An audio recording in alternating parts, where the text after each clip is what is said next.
Hechos capítulo 6, versículo 1. En aquellos días, como creciera el número de los discípulos, hubo murmuración de los griegos contra los hebreos, de que las viudas de aquellos eran desatendidas en la distribución diaria. Entonces los 12 convocaron a la multitud de los discípulos y dijeron: no es justo que nosotros dejemos la palabra de Dios para servir a las mesas. Buscad, pues, hermanos, de entre vosotros a 7 varones de buen testimonio, llenos del Espíritu Santo y de sabiduría, a quienes encarguemos de este trabajo. Y nosotros persistiremos en la oración y en el ministerio de la palabra. Agradó la propuesta a toda la multitud, y eligieron a Esteban, varón lleno de fe y del Espíritu Santo, a Felipe, a Prócoro, a Nicanor, a Timón, a Pármenas y a Nicolás, prosélito de Antioquía, a los cuales presentaron ante los apóstoles, quienes orando les impusieron las manos. Y crecía la palabra del Señor, y el número de los discípulos se multiplicaba grandemente en Jerusalén. También muchos de los sacerdotes obedecían a la fe. Vamos a orar pidiendo la bendición del Señor. Gracias una vez más, nuestro Dios, estamos juntos, eso es motivo de regocijo, de alegría para nosotros. La iglesia aparta el día del Señor para juntarse, alabarte, cantar a tu nombre como muestra de gratitud, una expresión de alegría en nuestros corazones, es cantarte a ti, Señor. Ahora abrimos la Escritura, siempre confiando en la eficacia de ella, siempre confiando en que no vuelve vacía, en que tú la usas para tratar con tu iglesia y para traer a los pecadores hacia Cristo. Queremos pedirte que tú la bendigas, en el nombre de Jesús. Amén.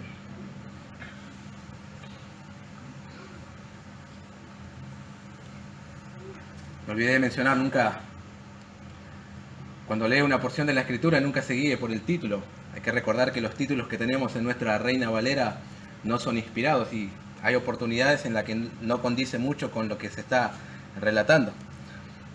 Probablemente en tu matrimonio o en tu familia se encuentre algún miembro al que podrías considerar súper organizado y detallista. Siempre hay uno en la familia así. Tiene toda su ropa bien doblada y acomodada en su debido lugar. No le gusta que los sobrecitos de té estén mezclados. Quiere los de frutilla por un lado, los clásicos por otros y los de manzanilla por otro.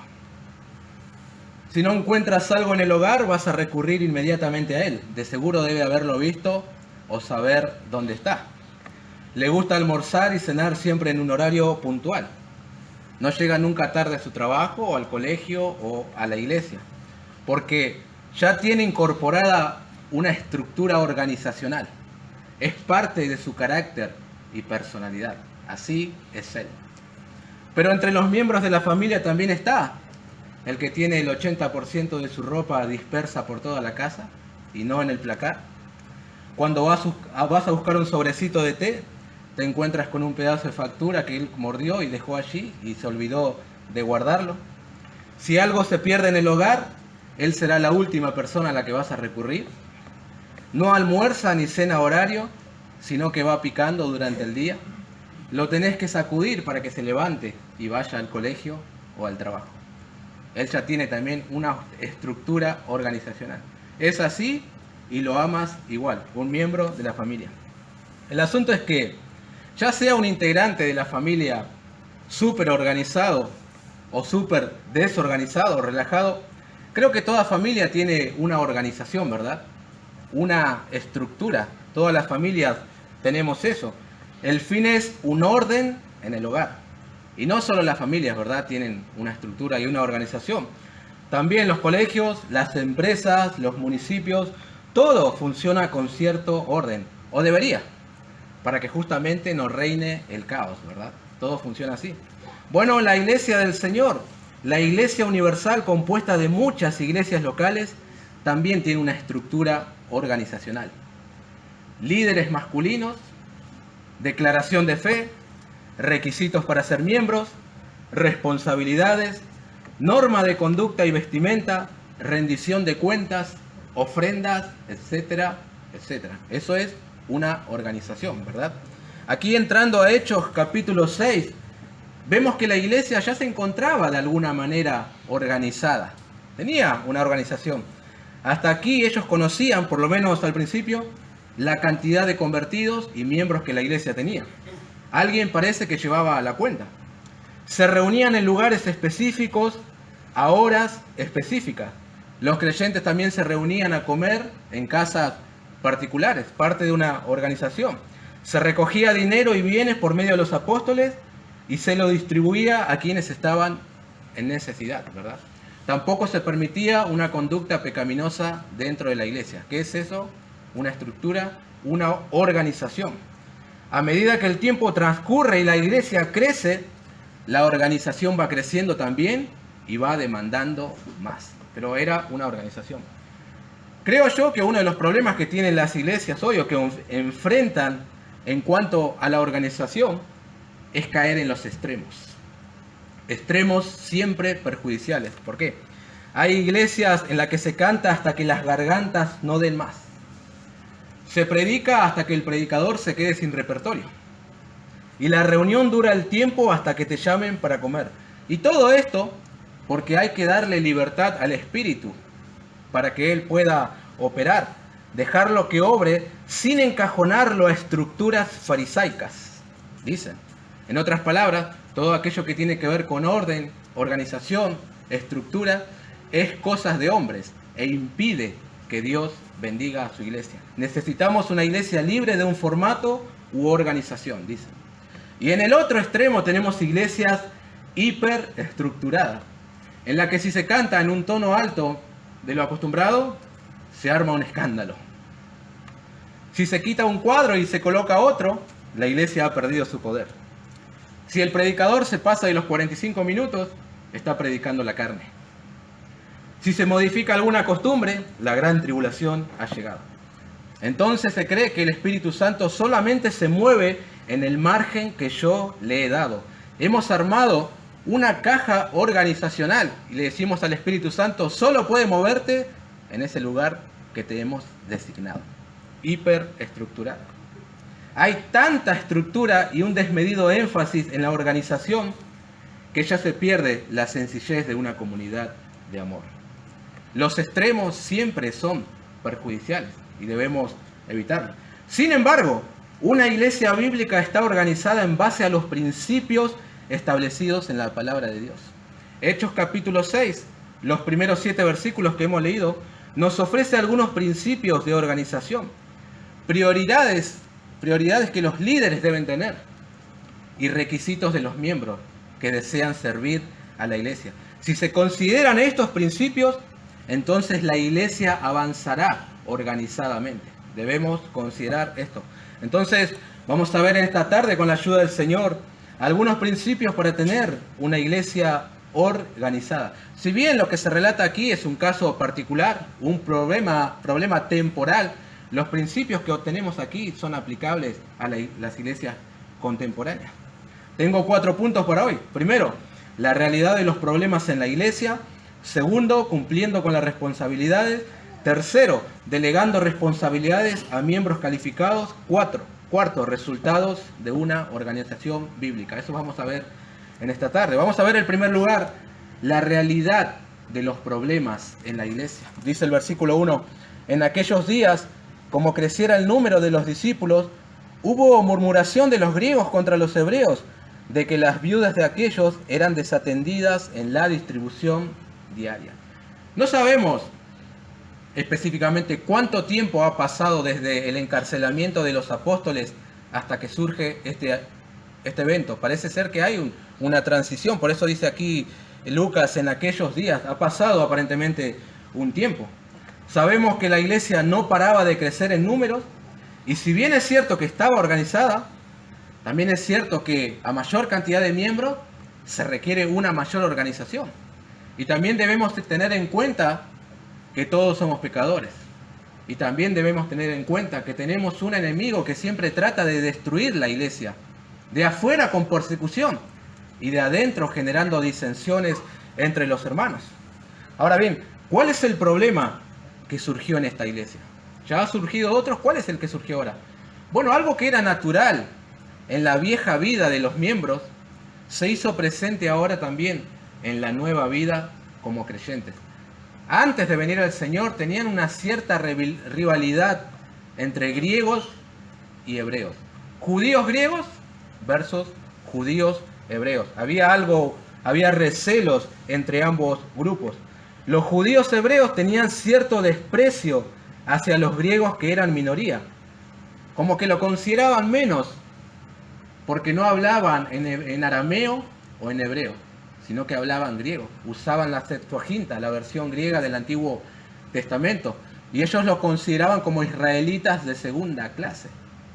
Judíos de segunda clase, por ser griego y tener costumbres griegas y no por ser nativos puros, vamos a decirlo. Esa es la rivalidad que había. Y estos judíos griegos vinieron a participar en la fiesta de Pentecostés y conocieron el Evangelio. Y luego se unieron a la iglesia y se quedaron en Jerusalén. Y ahora pertenecían a una comunidad cristiana que en su mayoría eran hebreos. Como que se volvieron a encontrar nuevamente. Y parece ser que la distribución de bienes estaba en manos de los hebreos. Entonces, ¿quiénes tenían prioridad? Los hebreos. ¿Y quiénes pasaban en segundo lugar en la distribución de bienes? Los griegos.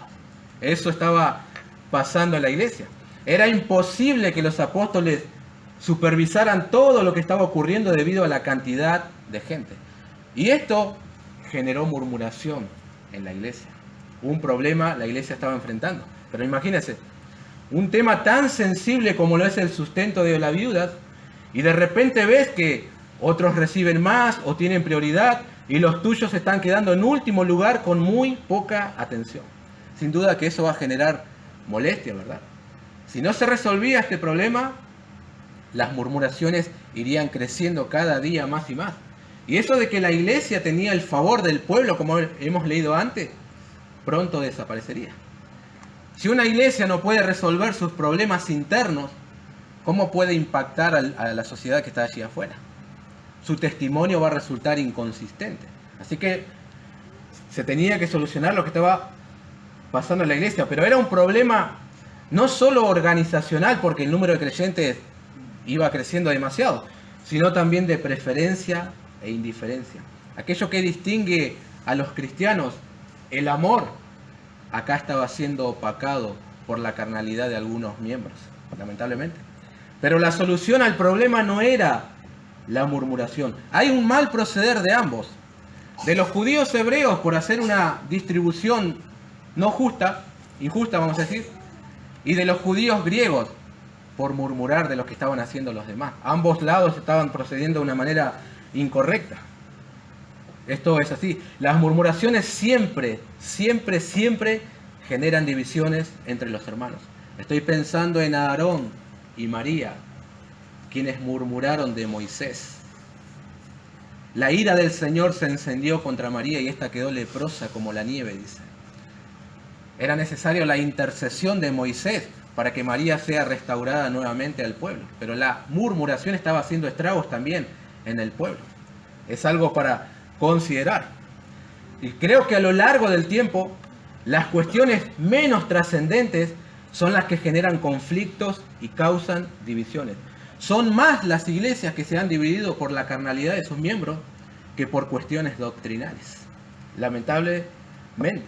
Es la manifestación de la carne en obras contrarias al fruto del Espíritu. Todo esto que estamos leyendo se hubiera resuelto fácilmente si aquellos que estaban sintiéndose despreciados por el proceder de los otros hubieran recurrido a los apóstoles y les presentaban el problema que estaban teniendo.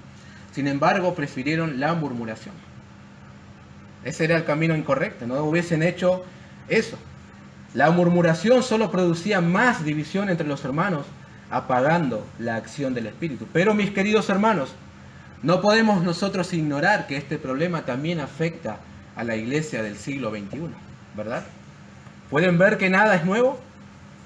La preferencia de un hermano por otro, el compañerismo con uno y la antipatía con otros, la gracia y misericordia para con algunos y la indiferencia para con otros. Esto estaba pasando en la iglesia primitiva. Y la respuesta de los damnificados fue murmurar.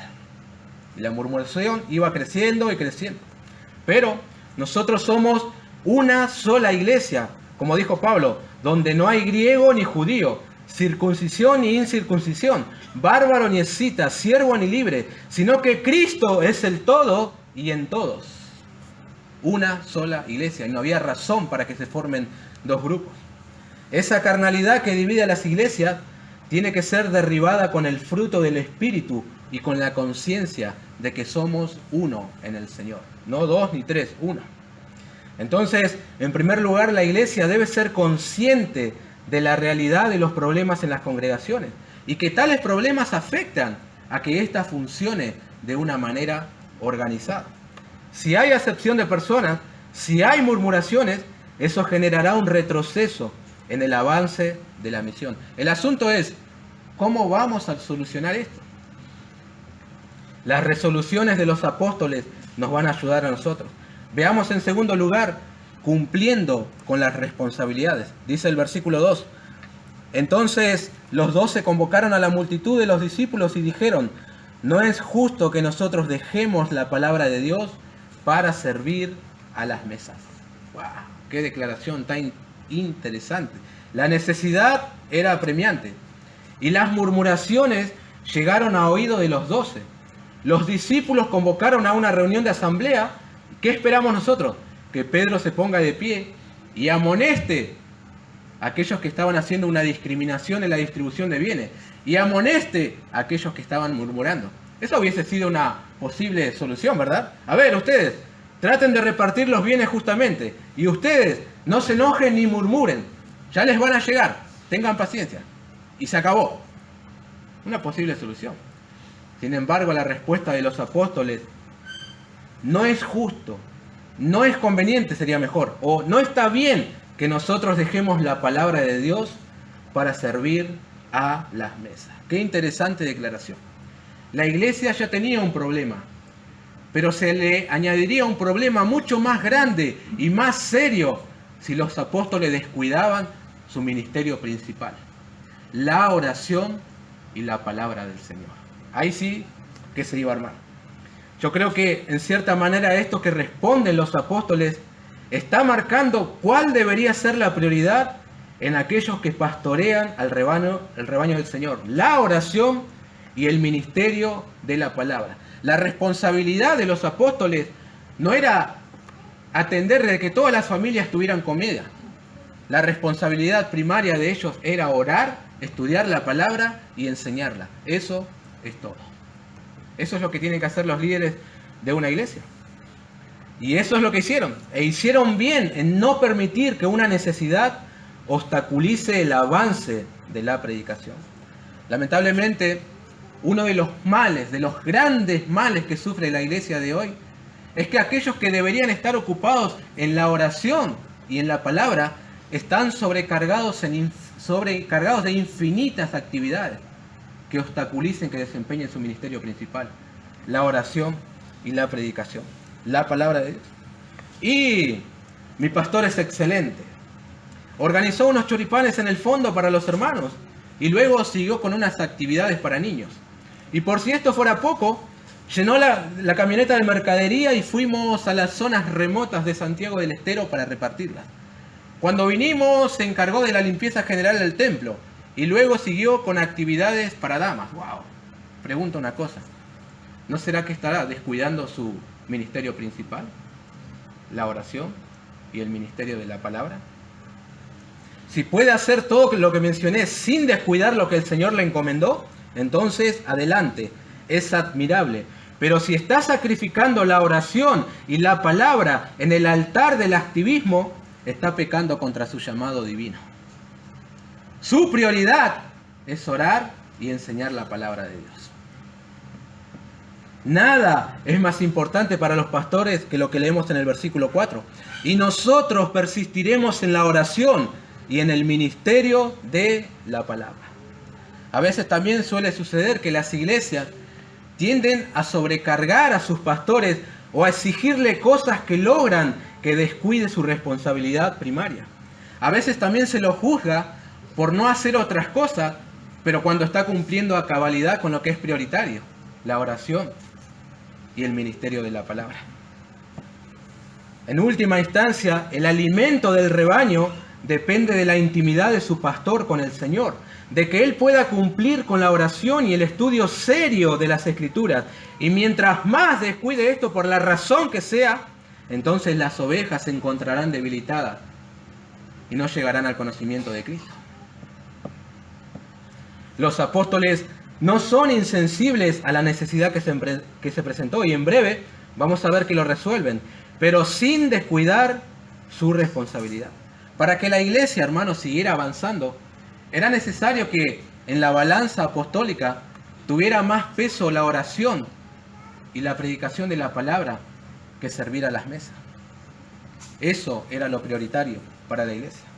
Dicen, no es conveniente que nosotros dejemos la palabra de Dios para servir a las mesas.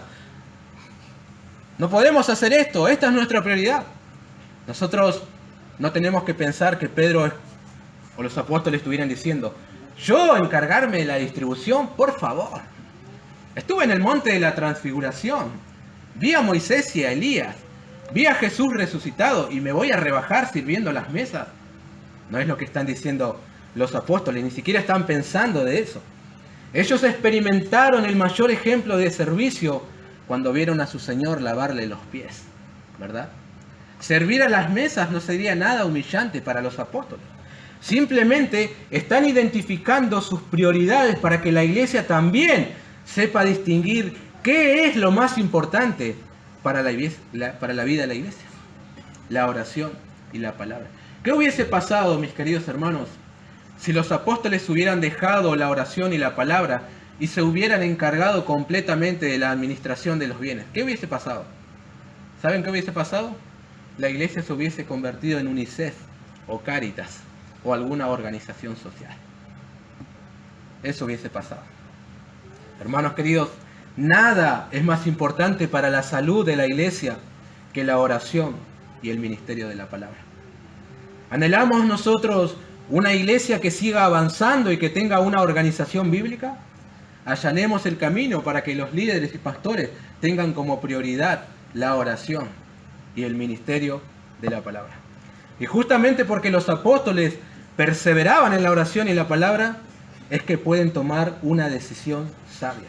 Entonces, veamos en tercer lugar, el tercer principio para tener una iglesia organizada, es delegar responsabilidades a miembros calificados. Versículo 3, buscad pues, hermanos, de entre vosotros a 7 varones de buen testimonio, llenos del Espíritu Santo y de sabiduría, a quienes encarguemos de este trabajo. Qué interesante estos requisitos. Lejos de ser hombres insensibles a las necesidades de los hermanos, los apóstoles, como modelos de liderazgo para todas las iglesias, delegaron la gran responsabilidad de servir a las mesas a hermanos que reunieran ciertos requisitos. Vamos a ver 5 requisitos brevemente, pero antes quisiera decir que es un pensamiento equivocado aquel que cree que solamente aquellos que tienen que ser observados en la iglesia para el servicio son aquellos candidatos a ancianos o diáconos. No es así. Vamos a ver que no es así. Para una necesidad temporal, para un servicio temporal, se requerían ciertos requisitos en aquellos que iban a servir. Estos requisitos son, primero, que sean varones. ¿Escucharon eso? El primer requisito para servir a las mesas, que sean varones. Ya arrancó el machista, van a decir probablemente, pero no, es lo que vemos en el versículo. El diseño de Dios para la iglesia es que sean hombres quienes asuman papeles de liderazgo. Y aún en aquellos ministerios que involucran a las mujeres, estos tienen que estar subordinados a un liderazgo masculino. Es así como funciona en la Escritura. En la iglesia primitiva, mujeres como Dorcas, Lidia, Febe, Priscila, las hijas de Felipe, fueron usadas en gran manera por Dios. Pablo también le dice a las ancianas que tiene que enseñar a las mujeres más jóvenes algunas cosas que tienen que ver con el hogar, como amar a su marido y enseñar las cosas a sus hijos. Es decir, las hermanas en la iglesia tienen un papel fundamental en la iglesia, pero su ministerio tiene que estar subordinado a un liderazgo masculino. Así es como funciona una organización bíblica. los apóstoles entienden esto y designan nombres para el servicio. No es un acto discriminatorio ni nada por el estilo. Es una organización bíblica, como Dios lo ha demandado. Segundo, primero tienen que ser varones y segundo, varones de entre vosotros. Es decir, que surjan de la congregación. De la misma iglesia tienen que surgir estos hombres que van a servir. Y eso nos ayuda a nosotros a no desestimar a los miembros de una iglesia local. Es desde el seno de una iglesia local que el Señor levanta hombres para el servicio de la iglesia. Desde la misma iglesia local, hombres y mujeres para servir. La iglesia tiene que observar a aquellos que están madurando espiritualmente, reconocerlos y considerarlos para el servicio. Siempre digo que los ministerios, los seminarios, institutos, no producen pastores, maestros ni ujieres. Desde el seno de la iglesia local, estos tienen que surgir. Cuando son observados por la misma iglesia, reconocen esos dones y esos ministerios, y así el Señor los saca a flote. Desde la misma iglesia. Es evidente para la iglesia que tal hermano es apto para el servicio y lo propone. Así es como funciona. Tercero, estos varones que van a servir tienen que tener buen testimonio. Buen testimonio. La responsabilidad que los apóstoles les están confiriendo era absolutamente grande. ¿Por qué razón? Por sus manos pasarían muchos dineros. Se tendrían que encargar de la distribución para muchas personas, mujeres, tendrían trato con algunas de ellas que son viudas, entonces era necesario que su testimonio fuera intachable, que no hubiera nada de lo cual se lo pudieran acusar. Y el buen testimonio no era solo cuestión de comportamiento correcto en la congregación, sino aún fuera de la iglesia. Porque puede suceder que algún hermano se conduzca de determinada manera, intachable en la iglesia, pero en su casa y en su trabajo es otra persona. O es la verdadera persona. Y aquí se está simulando. En este caso, su esposa, sus hijos, sus allegados pueden resultar ser un buen filtro para testificar a la iglesia si el testimonio de ese hombre verdaderamente es intachable. Tener un buen testimonio no es solamente venir a la iglesia, sino que es algo que engloba todas las áreas de tu vida. Cómo te conduces, tu carácter, tu responsabilidad, tu trato para con los hermanos, tu trato para con tu cónyuge y más. Es necesario que el testimonio de aquellos que van a servir sea intachable. Requisito que los apóstoles estaban demandando para servir en un ministerio temporal. Cuarto, llenos del Espíritu Santo. Es decir, personas controladas por el Espíritu Santo. ¿Están pensando conmigo en el trabajo que tienen que realizar estos hermanos? Servir a las mesas. Y los apóstoles están diciendo, tienen que ser llenos del Espíritu para hacer este trabajo. Para algunos tal vez insignificante. O algunos pueden decir, pero es solo un trabajo material, de logística. ¿Tantos requisitos? No lo es. Es un trabajo espiritual. Y se requiere que el que lo va a hacer sea lleno del Espíritu Santo. Todo aquello que se hace en una iglesia es un trabajo espiritual. Y creo que esto nos dice algo a nosotros. Necesitamos una persona que corte el pasto en el fondo. El requisito, que sea lleno del Espíritu Santo. Necesitamos una persona que organice esa cartelera. ¿Cuáles son los estándares de Dios? Que sea lleno del Espíritu Santo. Impresionante. Para distribuir alimentos, los hombres deberían ser llenos del Espíritu Santo. Seguramente se encontrarían con muchas situaciones en las que su espiritualidad sería probada. Por lo tanto, era necesario que el Espíritu Santo tuviera control de esa vida. Wow. Alguien podría llegar a decir, pero llevarle un poco de comida a la viuda y se requiere que sea lleno del Espíritu Santo. Claro que sí. Un trabajo espiritual. Y el quinto requisito, llenos de sabiduría. Al realizar el trabajo espiritual de distribución de bienes para el sustento de los necesitados, seguramente surgirían ciertos problemas o dificultades. Entonces era necesario que estos servidores tuvieran sabiduría divina para poder resolverlo. No era algo, parece ser, sencillo, y sobre todo cuando se trata de asuntos relacionados con personas susceptibles, como las viudas. Qué interesante, mis queridos hermanos, ¿verdad? Los requisitos que pedían los apóstoles para la distribución de bienes, para sostener a aquellos que estaban en necesidad. Muy interesante. Un dato más para tener en cuenta es que quienes están designando esta tarea son los líderes de la iglesia. No es que los hombres se buscaron su propio ministerio. ¿Cómo puedo servir a la iglesia? Yo sirvo para hacer esto. Por más que había una necesidad del ministerio, del liderazgo, de los apóstoles, surgió la iniciativa. A veces sucede, o tal vez alguien le hubiese dicho a estos hombres: hermanos apóstoles, yo creo que voy a andar bien para servir en estas áreas. Veo necesidad en la iglesia, así que pónganme en el ministerio para servir a los demás. No es así como funciona una organización bíblica. Todos los ministerios en la iglesia surgen del ministerio. Entonces es necesario dejar la responsabilidad de los ministerios en aquellos que Dios designó para su iglesia.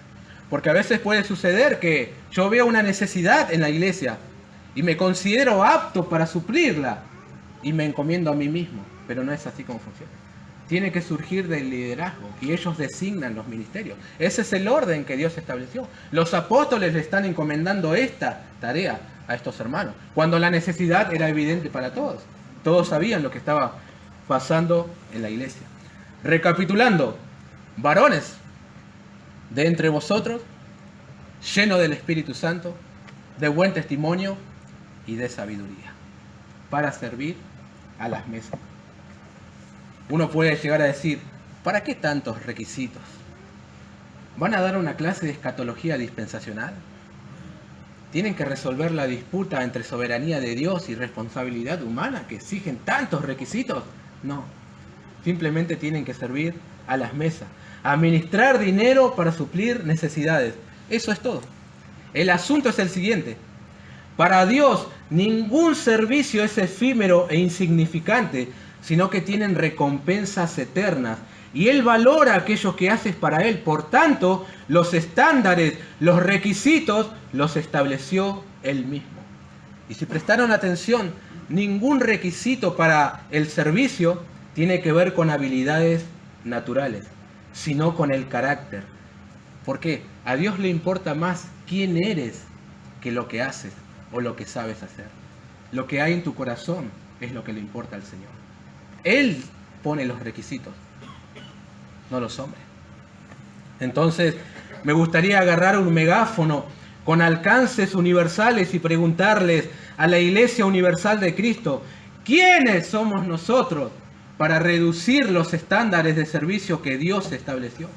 De tal manera que ponemos al servicio a cualquier persona que se acerca a la congregación, por más que nos reúna el requisito bíblico de ser fiel en la asistencia a las reuniones.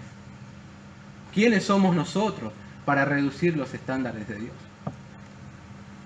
Entonces viene el hermano fulano que tiene una vida desordenada, su testimonio para con los hermanos no es el mejor, no cumple con sus responsabilidades. Pero toca la guitarra como Jimi Hendrix. Entonces no se habla más, que entra el ministerio de la música. ¿Por qué? Nosotros sobreponemos la habilidad, capacidad o la necesidad de la iglesia antes que el carácter y cualidades de una persona espiritual. Pero al Señor ni le interesa si toca bien o si toca mal. Él requiere que aquellos que han de servir en su iglesia tengan buen testimonio, sean llenos del Espíritu Santo y de sabiduría. Si no, que no sirvan. Los requisitos son de Dios. Y está el hermano Sultano, que se recibió de contador público en la Universidad de Buenos Aires, y todo lo que toca lo multiplica por 2. Entonces no se hable más, que administre el dinero de la iglesia. Pero pregunto, ¿cómo es la relación con su esposa? ¿Sus hijos están en su misión o son acusados de rebeldía? Si preguntamos a los hermanos, ¿estos pueden testificar que tiene buen testimonio, es lleno del Espíritu Santo y de sabiduría, o solamente se le dio el servicio por capacidad? cuánto cuidado tenemos que tener nosotros. Tengamos cuidado de nosotros de profanar algo que es santo. Debemos servir a la iglesia con gozo, pero también con temor y temblor, siendo conscientes que estamos sirviendo a un Dios que es santo, santo, santo. Alguien va a decir, hey, pero si comenzamos a regirnos con los estándares de Dios, entonces no tendremos personas para el ministerio. Que no los haya, que no los haya. Mejor es que no sirva a nadie antes que ignorar los requisitos de Dios. Dios siempre se va a proveer de hombres y mujeres que sirvan a su iglesia, siempre y cuando la iglesia honre los requisitos de Dios. Dios se va a proveer. No piensen, hermanos, que estoy hablando de perfección humana para el servicio. Claro que no. Si no, nadie podría servir. Pero debemos entender que tener buen testimonio, ser lleno del Espíritu Santo y de sabiduría, es lo que espera a Dios de cualquiera que diga ser cristiano. No es una vara que está inalcanzable para el cristiano promedio, es para todos los cristianos. Llenos de sabiduría, del Espíritu Santo y de buen testimonio. Rijamos nuestra organización con la Escritura. Dios será glorificado y la iglesia será bendecida.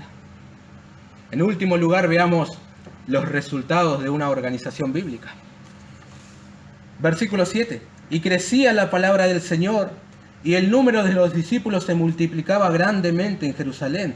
También muchos de los sacerdotes obedecían a la fe. Esto es el resultado de haber cumplido con los requisitos que Dios había puesto. La iglesia seguía avanzando. Nuevamente el ataque de Satanás de destruir la iglesia falló. Los apóstoles permanecieron fieles a su llamado, la oración y el ministerio de la palabra. Designaron hombres fieles al servicio. El Señor bendijo eso. El problema fue resuelto y la iglesia siguió creciendo y se añadieron aquellos aún que nadie hubiese imaginado que se añadirían a la iglesia. Los sacerdotes también obedecían a la fe. ¿No es increíble, hermanos, lo que el Señor hace cuando la iglesia resuelve sus problemas de una manera sabia, identificando las prioridades de sus líderes y sirviendo con hermanos espirituales? Increíble lo que el Señor hace con su iglesia.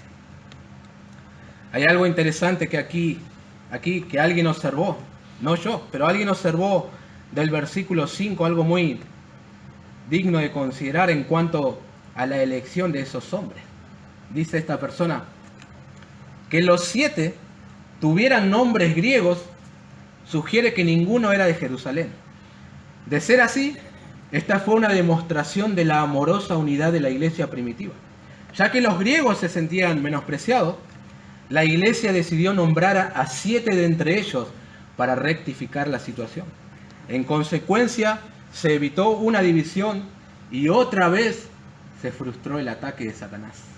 Alguien más dijo, también apreciemos aquí el desinterés de los hermanos procedentes de los judíos hebreos, que no exigían tener un representante entre los que iban a distribuir el dinero y el alimento. Maravilloso, ¿verdad? Los hebreos no dijeron, hey, ¿por qué no pones a uno de nosotros entre los 7? Decidieron, vamos a decir, rebajarse para que esto pudiera solucionarse. Esa era la unidad que tenía la iglesia primitiva. Qué increíble, una comunidad de amor. Aunque tuvieron cierto parate por una actitud carnal, o tal vez por lo que implicaba una organización tan grande, sin embargo decidieron ceder para que esto se pudiera solucionar.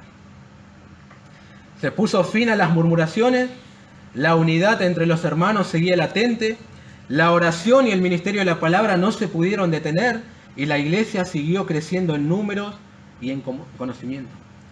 Qué bendición regirse con los parámetros de Dios. A eso debemos aspirar nosotros.